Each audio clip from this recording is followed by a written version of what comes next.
Steve O'Donnell is probably wishing he could rewind the clock after what he said on the witness stand. NASCAR's president openly admitted that the company saw SRX as a legitimate threat and took steps to protect its position. That's the kind of statement you never want to make in an antitrust case. When you're being accused of acting like a monopoly, the worst thing you can do is admit you were worried about competition. But that's exactly what happened on day 4 of this trial, and it only went downhill from there. Judge Kenneth Bell eventually had enough. He stopped the proceedings and told NASCAR's legal team to pick up the pace. This wasn't a casual comment or a friendly suggestion. When a federal judge looks at you and says you're moving too slowly, what he's really saying is that he thinks you're intentionally stalling. And he wasn't done. He turned to the witnesses and laid out strict orders.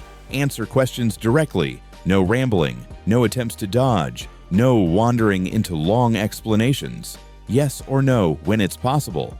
In a courtroom, that's the judge drawing a hard line and warning everyone that he won't tolerate games from either side. This set the tone for everything that followed. The judge is watching closely, paying attention to every hesitation, every overly long response, every attempt to confuse the jury. He knows when someone is wasting time or trying to hide a weak argument behind complicated language. And he's making sure none of that happens in his courtroom. And right after this warning, things took a dramatic turn. Steve O'Donnell took the stand to defend NASCAR's charter system. He explained that charters were worth around $2 million when they first launched in 2016 and now sell for more than $40 million, a 20-fold increase in less than a decade. To him, that was proof the system was working just fine for the teams. On paper, that sounds like a strong point for NASCAR. If charters are that valuable, how can teams say they're being treated unfairly? But the plaintiffs weren't impressed. They shifted the focus to SRX, Tony Stewart's short-track racing series.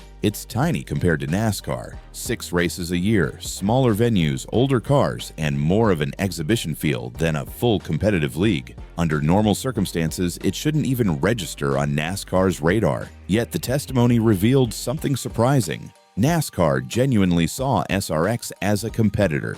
Internal documents showed executives discussing SRX as a threat and worrying about drivers choosing to race there. That was all the plaintiffs' lawyers needed. They asked O'Donnell directly if NASCAR viewed SRX as competition.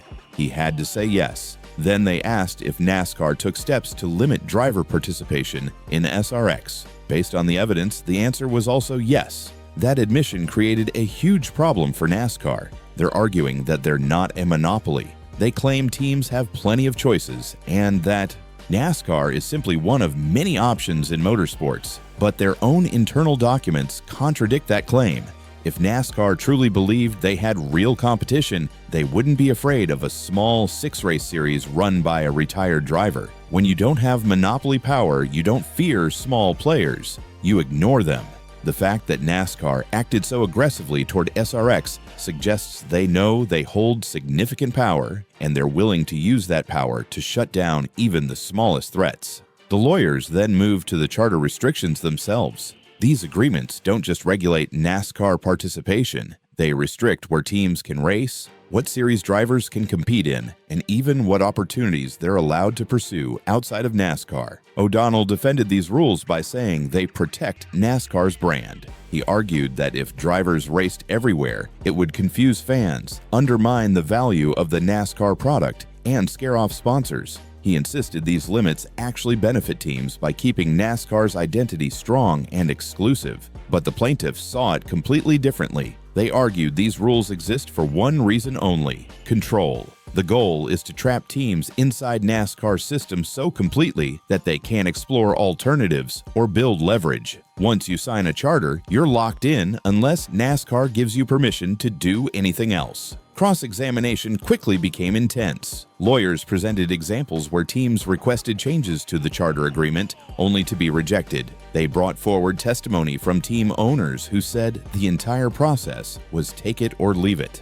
There was no negotiation. NASCAR controlled everything. O'Donnell pushed back and claimed teams had input in the process. But when he was pressed for specific examples of changes NASCAR made because teams requested them, he couldn't give a clear answer. That didn't help NASCAR's argument. Then the trial took an unexpected turn. Bob Jenkins, the owner of Front Row Motorsports and one of the plaintiffs suing NASCAR, took the stand. He talked about the financial difficulties teams face, how hard it is to make money, and how NASCAR forced teams to accept the new charter agreement or risk losing everything. He painted NASCAR as having far too much authority over the entire sport, but NASCAR's lawyers came prepared. They hit Jenkins with one brutal question. If the charter system is so bad, why did he attempt to sell his team to 23XI Racing, the other plaintiff in this case?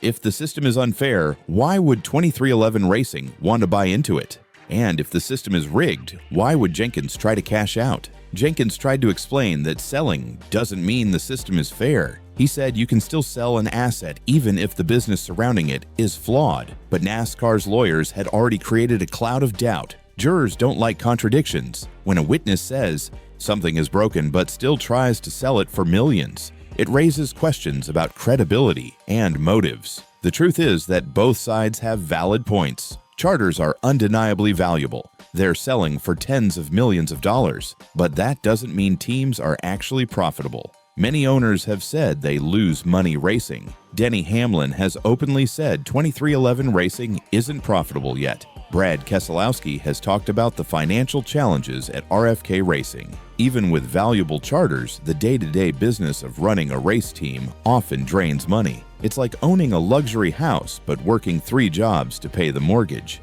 The asset has value, but the finances don't work.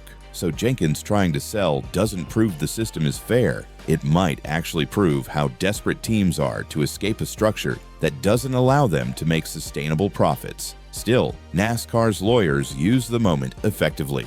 Planting doubt is a powerful courtroom tool. If the jury believes the plaintiffs exaggerated or contradicted themselves, they might distrust the larger claims of monopoly power and anti-competitive behavior. The charter agreements themselves add more complications. Teams must waive their right to sue NASCAR just to obtain a charter. They're restricted from racing in other series without NASCAR's approval. Drivers need permission to compete in SRX, IndyCar, or Formula One. The plaintiffs argue this is classic anti-competitive conduct, using market power to prevent alternatives from ever developing. That's exactly what antitrust laws aim to prevent. NASCAR's defense is that exclusivity is standard in major league sports. NFL players can't play in competing football leagues. NBA players can't join other basketball leagues during the season.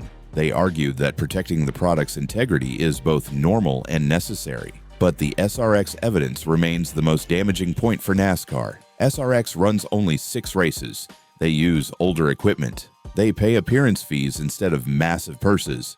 It shouldn't pose any threat at all. Yet NASCAR treated SRX like a genuine competitor. And that behavior only makes sense if NASCAR knows its influence over the industry is so large that even tiny alternatives matter. When you truly have competition, you don't panic over something that small. Judge Bell's earlier warning now feels even more important. He wants the trial to move quickly and cleanly, and he wants straightforward answers. Maybe he's beginning to see patterns in the testimony. Maybe he wants to avoid letting either side drag the case out unnecessarily. Whatever his reasoning, both sides are now under additional pressure. NASCAR's lawyers can't stall on difficult questions anymore. The plaintiffs must be prepared to move efficiently through their arguments. And every witness is aware that the judge is watching closely for hesitation or evasiveness. This trial is exposing the deeper question behind everything. Can the current NASCAR system ever truly work for the teams? Based on the testimony so far, the answer seems increasingly unlikely.